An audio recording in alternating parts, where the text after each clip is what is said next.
দিয়ে শুনতেছিলাম কি আলাপ হচ্ছিল, তার মধ্যে একটা জিনিস আমাকে খুব স্ট্রাইক করলো, শুরুতে উল্লেখ করা হয়েছে, এটা ঐতিহাসিক একটা সম্মেলন।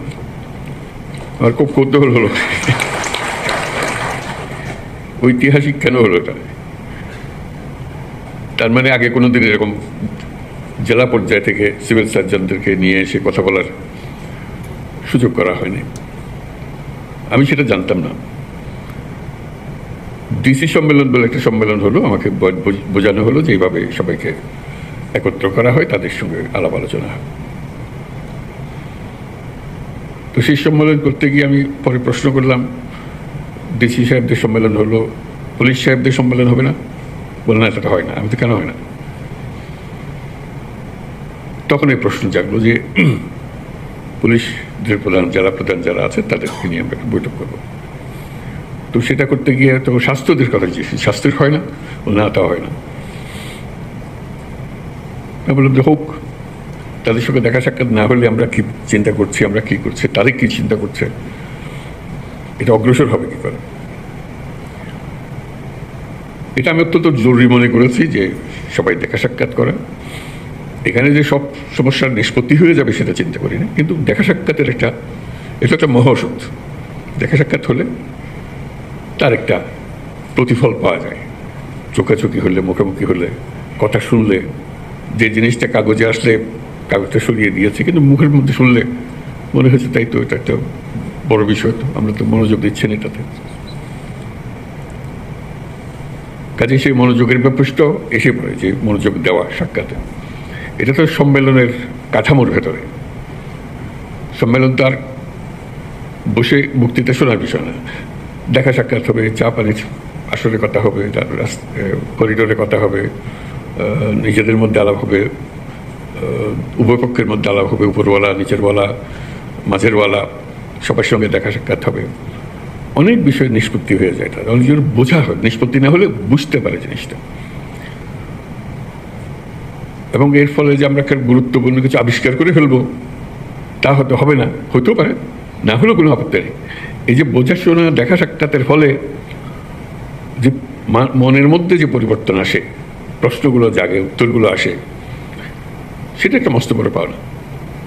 তোমরা আশা করি আজকে যে বৈঠক হচ্ছে, কথাবার্তা হচ্ছে, এটা আনুষ্ঠানিকভাবে বক্তৃতা শোনা হচ্ছে, তার বাইরেও, আনুষ্ঠানিকতার বাইরেও অনেক জিনিস আছে যেগুলো মনের মধ্যে দাগ কাটে এবং সঙ্গে সঙ্গে এটা কাজে লাগে। তো আমি খুব খুশি হলাম যে স্বাস্থ্য মন্ত্রণালয় এই আয়োজন করেছে। এই আশা করি এই দেখা সাক্ষাতের কারণে আমরা অনেক সুফল পাব। স্বাস্থ্যসেবা যে স্বাস্থ্যহীন সেটা আমরা সবাই বুঝি, এবং একে অপরকে দোষ দিই, এর কারণে এটা হয় না, ওর কারণে এটা হয় না। দোষ দিলে তো স্বাস্থ্যহীনতা দূর হয়ে যাবে না। এটার প্রতিকার করতে হবে যাতে করে আমরা স্বাস্থ্যসেবা সঠিকভাবে করতে পারি। দুনিয়ার যত দেশ আছে, যত জাতি আছে, তারা যদি নিজ নিজ স্বাস্থ্যসেবা আমাদের চেয়ে ভালো করতে পারে, আমাদের মধ্যে কি গাফিলতি আছে, কি অভাব আছে যে কারণে আমরা পাচ্ছি না। মানুষ হিসেবে আমাদের কোনো ঘাটতি আছে, তার সক্ষমতা হিসেবে তার ঘাটতি আছে, আমার মনে হয় না। কিন্তু সামষ্টিকভাবে আমরা ওই ঘাটতিটা পূরণ করতে পারছি না, যেটা ব্যবহারের মধ্যে আমরা প্রয়োগ করতে পারছি না। তো সেটাই নিজেদের কাছে আত্মজিজ্ঞাসা যে কীভাবে করলে আমরা এটার থেকে পরিত্রাণ পাব। অনেকে পলিসির কথা বলবে, অনেকে সুযোগ সুবিধার কথা বলবে, হাসপাতাল নাই, যন্ত্রপাতি নাই, সরবরাহ নাই, যন্ত্রপাতি পড়ে আছে, বহু মূল্যবান যন্ত্রপাতি মেরামতের অভাবে গত 10 বছর ধরে এটা ওইভাবে পড়ে আছে। কথার কথা, এরকম বহু কাহিনী শুনি, বহু কাহিনী জানি। সেগুলো ওইভাবে থেকে যাবে, যেহেতু আমরা আর কোনো প্রশ্ন তুলছি না এই ব্যাপারে, এটা সেটেলড ফ্যাক্ট, ওইভাবে হয়।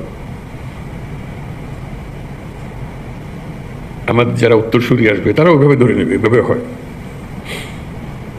এভাবে হলে তার দেশ পাল্টায় না, মানুষ পাল্টায় না। মানুষ পাল্টায় যখন আমরা প্রশ্ন তুলি, কেন হবে না? এই প্রশ্নটা নিজেদের কাছে জিজ্ঞাসা করার জন্যই আমরা সবাই করছি, কেন হবে না?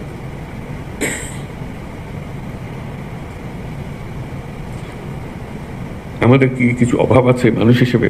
আমরা কি অধম একটা জাতি? আমাদের সমস্ত কিছু আইন কাঠামো, নীতিমালা, যন্ত্রপাতি, দালান, যা কিছু আছে তা দিয়ে কি এর চাইতে ভালো কিছু করা যাবে না এরকম মনে হয়? আমার তো মনে হয় না। আমার মনে হয় আমরা এই যে সম্মেলনে আসলাম, কথাবার্তা বললাম, সেটাকে উপলক্ষ করে যেভাবে আছে সেটাকে যদি আমরা প্রশ্ন করি যে এইভাবে থাকবে না, আমি এটাকে অন্যভাবে করব, কারো সাহায্যের দরকার নাই, উপরওয়ালার দিকে তাকিয়ে থাকতে হবে না, নিচের ওয়ালার কাছে তার কোনো বিশেষ সুবিধার কথা বলতে হবে না, আমরা নিজেরাই যেভাবে আছে ওভাবে এই সম্মেলন ঠিক করলাম যে এইভাবেই আমরা এই পরিস্থিতির মধ্যেই সমস্ত অভাব এবং ঘাটতির মধ্যেই আমরা এর চেয়ে ভালো করব। আমি একদম নিশ্চিতভাবে বলতে পারি স্বাস্থ্যসেবা 25% ভালো গেছে, শুধু এইটুকু চিন্তা করে আমরা এর চেয়ে ভালো করবো, এর মধ্যেই করবো। আর এর থেকে সুযোগ যদি একটু বেশি হয়, অন্যান্য জিনিস যেগুলো বলেছে আরও নিয়োগ করা হবে, আরও পদ সৃষ্টি করা হবে, এগুলো পরে হোক, কিন্তু যেভাবে আছে এইভাবেই যদি আমরা করতে চাই, তাতে শুধু মন ঠিক করা যে আমি করবো, অন্য কে কী করলো না করলো ওর দিকে তাকাবো না, আমি আমারটা ঠিক মতো করবো, আমার সাধ্যে যতটুকু হয়, নাহলে 25% ভালো হয়ে যাবে। এই 25% কিন্তু অত্যন্ত মূল্যবান 25%, কারণ এখানেই মানুষ মারা যাচ্ছে এই 25%-এর ভেতরে, যেটুকু আমরা করছি না, যেটা আমরা করতে পারতাম, নানা ব্যাখ্যা দিয়ে সেটাকে ঢেকে রাখছি আমরা, কিন্তু ভেতরে আমি জানি যে আমি পারতাম। কি হয়েছে, আমি গতের মধ্যে পড়ে গেছি। ওই যে স্বাস্থ্য উপদেষ্টা মহোদয় বললেন যে হাসপাতালে গেলাম, যেখানে যা থাকার কথা নাই, যেখানে যা করার কথা করছে না, ইত্যাদি ইত্যাদি। এটা তো কারো অপেক্ষায় নাই, এটা তো আছে, রিসেপশনের জায়গায় থাকবে, যাকে সাহায্য করার কথা তাকে সাহায্য করবে, এটার জন্য আইনগত বদলানোর দরকার নাই, কিচ্ছু বদলানোর দরকার নেই, শুধু যেটুকু নিয়ম পালন করার বিষয়। এই সম্মেলনে আমরা চেষ্টা করি 25% যেটার কথা বললাম নিজেরা করে ফেলতে পারবো, এবং 25% চেয়ে তো একটু বেশিও করতে পারবো। এই জন্য একটা মহা সুযোগ, এটা ঐতিহাসিক যদি সম্মেলনের কারণে নাও হয়ে থাকে, এটা মহা পরিবর্তন দেশের মধ্যে এসছে, আপনারা নিশ্চয়ই অনুভব করেছিলেন। অনুভব না করে উপায় তো নাই, এমন সব কাণ্ড হয়েছে দেশের ভেতরে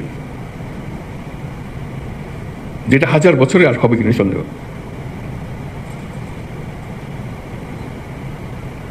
আমরা তার মধ্যে আছি, যে 1000 বছরের যে পরিবর্তন,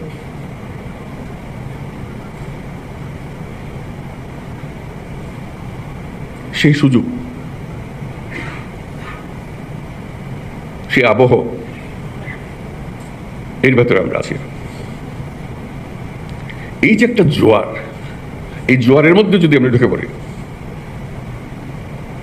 চিন্তা করেন আমাদের কি পরিবর্তন সম্ভব। আমি আবারও বলছি, কিছু পরিবর্তন হচ্ছে না, মেশিন ভাগা পড়ে আছে, যেখানে যেটা থাকার কথা সেটা নাই, ইত্যাদির মধ্যে শুধু একটা মহা সুযোগ পেয়েছি, এবং এটা আমার আপনার মাধ্যমে হচ্ছে।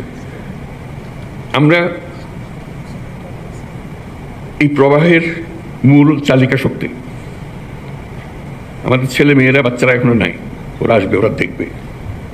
যারা আমাদের থেকে বয়সে বড় তারা চলে গেছে বা কর্মক্ষেত্রে নাই, আমাদের হাতে এটা, এই পরিবর্তনের জোয়ার। এই পরিবর্তনের আগের মুহূর্তে আমরা একরকম ছিলাম, এক জগতে বাস করতাম, মেনে নিয়েছিলাম সবকিছু যেভাবে আছে সেভাবেই হবে।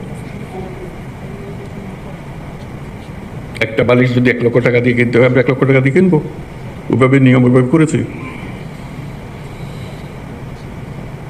এখন তো হঠাৎ করে পাল্টে গেছে সব কিছু। সে পরিবর্তনটুকু যে আমাদের জিম্মায় হচ্ছে, এই জিম্মাটা বোধ কর কেউ এটা নির্দেশ দিয়ে কাউকে করাতে পারবে না, এবং আপনি সেটা না করলে ওই মেয়াদ শেষ। পরে যারা আসবে তারা ওরা তো করে গেছে, এগুলো এইভাবে করেছে, আমরা এভাবে করছি। আমরা কিন্তু বলতে পারছি না ওরা ওইভাবে করে গেছে, আমরা এভাবে করছি। ওদের যুগ শেষ, এটা আমাদের যুগ। এটা 1000 বছরের পরিবর্তন। এই 1000 বছরের পরিবর্তন আমাদের হাত দিয়ে হচ্ছে, আমাদেরকে সে সুযোগ করে দিয়েছে। এই সুযোগটা নেওয়া, এই সম্মেলনে বসে সেইটুকু চিন্তা করা আমরা কি করতে পারি। স্বাস্থ্যসেবার আরেকটা বিশেষ দিক আছে আমার কাছে খুব আকর্ষণীয় মনে হয়, সেটা অন্যান্য মন্ত্রণালয়ের চাইতে। শিক্ষক বলতে পারে যে আমার ক্লাসরুম লাগবে, ছাত্র লাগবে, আমি শিক্ষকতা করবো, ইত্যাদি তার একটা কাঠামো লাগে। স্বাস্থ্যসেবার কোনো কাঠামো লাগে না। অফিসে যাচ্ছিলাম, পথে একটা মানুষ পড়ে গেছে, শ্বাস নিঃশ্বাস নিতে পারতেছে না, আমি ডাক্তার পাশ দিয়ে হেঁটে যাচ্ছি। আমাকে বলতে পারে যে না, ওরে হাসপাতালে নিয়ে যান, তা নিলে হবে না। আমি ডাক্তার, আমাকে এক্ষুনি এটা করতে হবে, আমার হাতে কিছুই নেই। আমি অফিসে যাচ্ছিলাম, কি মর্নিং ওয়াক করতে যাচ্ছিলাম, আমি যে অবস্থায় আছি সেই হাফ প্যান্ট পরা, গেঞ্জি পরা অবস্থাতে আমাকে কাজে লেগে যেতে হবে। এটা থেকে পরিত্রাণ নাই, যেহেতু আমি ডাক্তার। আমার হাতে সব কিছু থাকলে আমি চিকিৎসা দেবো, না হলে দেবো না, কোনো ডাক্তার বলতে পারবে না। তাকে যাই কিছু শেখানো হোক না কেন, তাকে এগিয়ে আসতে হবে, চিকিৎসা দিতে হবে, এবং প্রতিনিয়ত দিচ্ছে। আমি আবিষ্কার করে বলছি না, আপনারা প্রতিনিয়ত করছেন। কিন্তু এখন যদি বলি না আমি হাসপাতাল চালাতে পারবো না, আমাকে মুখ দেয় নেই, মুখ দেয়নি, আমরা বলেই যাচ্ছি, হাত পা গুটিয়ে রাখছি। তা আমি শুধু বলছি যে হাত পা গুটিয়ে থাকলেও অতীতে যদি থেকে থাকে, সে জামানা শেষ। আমাদের এই সময়টুকু ক্ষুদ্র একটা উইন্ডো অফ অপরচুনিটি এবার আমরা করব, কারণ আমাদের উপর সারা বিশ্বের নজর। এবং আমিও নিজেকে আবিষ্কার করেছি যে আমার তো অনেক ক্ষমতা আছে, এই ক্ষমতা আমি ব্যবহার কেন করবো না? যেটুকু আছে এর মধ্যে আমি করব। আমি বলবো আমাকে এই দেন, ওই দেন, এটা মেরামত করে সব বলতে থাকবো, কিন্তু কাজ থেমে থাকবে না। কতগুলো খুব সহজ কাজ, ওই আগের আমলে এইভাবে হয়েছে বলে এখনো হচ্ছে, মাথার থেকে সুরে ফেলানো। আগের আমল হাওয়ায় বিলিয়ে গেছে, নাই। অর্থাৎ আমরা গুহা থেকে বের হয়ে এসেছি 1000 বছর পরে, আর পৃথিবীর সামনে।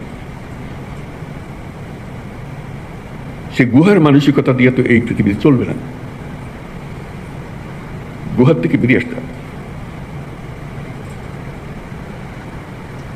এইটুকু শুধু স্মরণ করিয়ে দেওয়া যে আমরা গুহাবাসী নই, আর কোনো ব্যাখ্যা দিয়ে কাউকে বোঝাতে পারবো না গুহা কি ছিল, কারণ তারা সে দেখে নেই, তার পরবর্তী প্রজন্ম দেখে নেই। তারা দেখেছে যে আপনার গুহার থেকে বেরিয়ে এসছেন, আপনারা কেন বসেছেন? আমরা কিন্তু গুহাবাসী হিসেবে হাত পা বন্ধ করে বসে আছি, গুহার থেকে যে বেরিয়ে গেছি সেটা মনে নেই। তো শুধু সেটুকু মনে করে দেওয়ার জন্য এই ইন্টারিম পিরিয়ডে, মানে এই পরিবর্তন, আইন পরিবর্তন, বরাদ্দ পরিবর্তন, প্রাতিষ্ঠানিক আয়োজন পরিবর্তন, যেটা স্বাস্থ্য কমিশন খুব সুন্দরভাবে তুলে ধরছে আমাদের কাছে। আমরাও চাই যে এটা পরিবর্তনগুলো হোক, আসুক, তড়িৎ গতিতে আসুক। আমরা প্রথম চোটে বলেছি স্বাস্থ্যতে কী কী পরিবর্তন দরকার, সবাই মিলে, প্রাইভেট সেক্টর, পাবলিক সেক্টর, যাবতীয় পলিসি মেকার্স, স্বাস্থ্য খাতে যাদেরকে আমরা সম্মানিত ব্যক্তি হিসেবে মনে করি, তাদেরকে দায়িত্ব দিয়েছিলাম, আপনারা বলেন কি করতে হবে। তারা বহু কষ্ট করে, বহু পরিশ্রম করে এই রিপোর্ট আমাদেরকে দিয়েছে, আমরাও সম্মান করছি সেই রিপোর্টকে, যে কীভাবে আমরা এটাকে কাজে লাগাবো। কিন্তু সেই কাজে লাগানোর শেষ মুহূর্ত পর্যন্ত অপেক্ষা করবেন না, প্রতি মুহূর্ত দ্রুত চলে যাচ্ছে। এগুলো কবে হবে? হবে এক সময়, কিন্তু আজকের দিন তো আজকের দিন, এটা তো আর ফিরে পাবো না। আজকের দিনের কাজ আজকের দিনে করে ফেলতে আমার মতো করে করতে হবে। আর কারো পরামর্শের জন্য আমি কি কম অভিজ্ঞ নাকি? আমি কি কম দেখেছি নাকি? আমি কি জানি না কি করতে হবে? ও করে না কি করবো আমি? আমারটা আমি করবো। আমি যেটুকু আমাকে জায়গা দিয়েছে, যে জায়গাতে আমার করার কথা, আমি তো সৌভাগ্যবান, আমাকে কিছু দিয়েছে, কিছু একটা দিয়েছে, আরেকজনকে কিছুই দেয়। সমাজ আপনাকে, রাষ্ট্র আপনাকে কিছু সুযোগ সুবিধা দিয়েছে, সবটা দেয় নাই। আপনার মনে বেদনা আছে, আমাকে সবটা দেয় নাই। যেটুকু দিয়েছে সেটা যেহেতু একটা সুযোগ পেয়েছি, ওই বললাম একটা মহা সীমারেখা আমার কাছে উঠিয়ে নিয়েছে, আমি এখন মুক্ত মানুষ করতে পারি। সেটুকু করার জন্য দুর্নীতি এক জিনিস কি ছিল, কিভাবে হয়েছে সেটা ব্যাখ্যা আমার দেওয়ার দরকার নেই, আপনারা অনেক জানেন। সেটা যদি আমি কমাতে পারি, সেটা যদি আমি বন্ধ করতে পারি, সেটুকু যদি কাজে লাগাতে পারি, যেখানে আমি অন্যরা আমাদের সুযোগ দিয়েছিল, সেই সুযোগ ওই কারণে আমরা করেছি। এখন সেই সুযোগও চলে গেছে, আমরা এর মধ্যে নাই। যেহেতু ওই যে ইন্টারিম পিরিয়ড, যে সময়টুকুতে আমরা কর্মরত,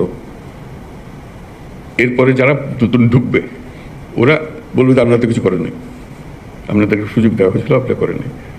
এখন আমরা না করাতে ওই পুরনো অভ্যাস আমাদের কাছে আবার চলে এসছে। সেই পুরনো অভ্যাস একটা ইতি টেনে দেওয়া। চিন্তা করেন কি করতে পারেন, এটা কেউ বাধ্যবাধক করে বাধ্যতামূলকভাবে আরেকটা সার্কুলার জারি করে করতে হবে এমন কিছুর কথা আমি নিশ্চয় বলছি না। আমি শুধু ব্যক্তিগত দায়িত্বের কথা বলতেছি। এটা সুযোগ এবং আমি পারি। আমার কাছে অনেক সৃজনশীলতা আছে, আমার কাছে অনেক ক্ষমতা আছে। ক্ষমতা মানে এক্সিকিউটিভ পাওয়ারের ক্ষমতা না, মানুষ হিসেবে ক্ষমতা আমার হাতে। আমি ডাক্তার, আমি স্বাস্থ্যকর্মী, আমি স্বাস্থ্যের দায়িত্ব নিয়োজিত। স্বাস্থ্যে অনেক কিছু আমি করতে পারি, চিল্লাচিল্লি করতে পারি, কাজ করে ফেলতে। 10 জনকে ডেকে ডাক্তার ও ডাক্তার সবাই মিলে বলবো আসেন তো ভাই, এটা করে ফেলে। আমার বিশ্বাস সবাই সারা দেবে। চিকিৎসা এমন একটা জিনিস, স্বাস্থ্য এমন একটা জিনিস, এখানে বাদ প্রতিবাদের কিছু নেই, এখানে রাজনৈতিক মতবাদের কিছু নেই। মানুষ মারা যাচ্ছে, আমি তাকে সেবা দিচ্ছি, তার জীবন রক্ষা করার চেষ্টা করছি। এখানে বাধা বাধকতার কিছু নেই। আপনি ডাক দিলে সবাই ছুটে আসে, এটার কোনো বিকল্প নাই। তো ওইটুকু আলাপ আলোচনা করা, নিজেরা কি করতে পারি এবং আগামী দিনে আমাদের প্রতিদিনের কাজকর্ম কী হবে। কারো কাছে প্রতিজ্ঞা করার বিষয় নেই, মুচিলেখা দেওয়ারও কিছু নেই। এটা নিজের মুচিলেখা নিজের কাছে, ওই ভঙ্গিতে অগ্রসর হবে। আমরা একটু মনোযোগ দিলে আমাদের নিজেদের চিন্তাটাকে সেভাবে গড়ে তুললে এই যা আছে এর মধ্যে থেকে একটা বিরাট পরিবর্তন আমরা আনতে পারি। বিরাট পরিবর্তন, ছোটখাটো পরিবর্তন। আমরা আজকে যারা এখানে বসে আছি এই পুরো মজলিসে, এরাই হলো বাংলাদেশের স্বাস্থ্যসেবা। এখানে শেষ, পেছনে ফিরে সামনের দিকে লাভ নেই। আমরা দিলে হয়, আমরা না দিলে হয় না। আমরা দিলে এটা পাল্টে ফেলতে পারি, আমরা না দিলে এটাকে আরো বড় গব্বরের মধ্যে ঢুকিয়ে দিতে পারি। এমন প্যাচ কষে দেবো, কোনো সরকারের সাধ্য নেই এটা থেকে বেরিয়ে আসে। দুটোই আমরা চাই, কোনটা করব এই সিদ্ধান্ত ব্যক্তি হিসেবে আমাদেরকে নিতে হবে। কাজে আপনাদের স্বাস্থ্যসেবাতে যারা আমরা নিযুক্ত আছি, তাদের এই মহাসুযোগ অন্যদের চাইতে অনেক বেশি। কাজে এটার পেছনে সবার সমর্থন, সবার সেবা, সবার। আপনি শুধু বলবেন যে আমার হাসপাতাল, আমার অমুক, আমার এই যে জায়গাটা, আমার আয়ত্তাধীন যে এইভাবে করেছে, আর তুই বেটা কি দেখালি, আমার খেলা দেখানো দেখেছ না, আমি দেখাবো। তখন প্রতিযোগিতারও ভাব আসে যে আমার সাথী, আমার বন্ধু, সে এটা করছে, খুব ভাবা দিচ্ছে, আমি করে দেখাবো। আমরা তো একটা কলের একটা নব না যে এইটুকু, আমরা মানুষ। তো আমাদের ক্ষমতার তো কোনো সীমারেখা নেই। যেভাবে আমার এই আইন টাইন বানিয়ে দেন তার মধ্যে আমার সীমারেখা কোনো নির্দিষ্ট নেই। আমি আমার মতো করে এই সীমারেখার ভেতর দিয়ে আমি কাজ করে ফেলতে পারি। আর অজুহাত দিতে হলে তো যে কোনো জিনিসই অজুহাত বার করা যায়। তো সেটাই করার জন্য আজকে বসা, সবাই মিলে বন্ধু বান্ধবের সঙ্গে পরিচয় হবে, কথাবার্তা হবে, দেখা সাক্ষাৎ হবে, দাবি দেওয়ার কথা আলাপ হবে, সব কিছু হবে, কিন্তু মূল বিষয়টা হলো স্বাস্থ্যসেবা, বাংলাদেশের স্বাস্থ্যসেবা এখানেই শেষ। আমরা যারা আছি, আমরা যা করি তাই বাংলাদেশের স্বাস্থ্যসেবা। আমাদেরকে দেখে দেশের মানুষ অনুপ্রাণিত হবে, আমাদের দেখে দেশের মানুষ হতাশ হয়ে যাবে। নির্ভর করবে আমরা কি কি করলাম সেটার উপর। তো সেটাই আজকের আলোচনার বিষয়, নিজেদের মধ্যে আলাপ আলোচনা করা। এটা আজকে আমাদের সিভিল সার্জন সম্মেলন 2025 এবং বলছে এটাই প্রথম অনুরূপ সম্মেলন, তার উদ্বোধন ঘোষণা করছি এবং নতুন মানসিকতার, এই সঙ্গে নতুন মানসিকতার উন্মোচন করছি এবং এই সঙ্গে নতুন বাংলাদেশ গড়ার উন্মোচন করছি।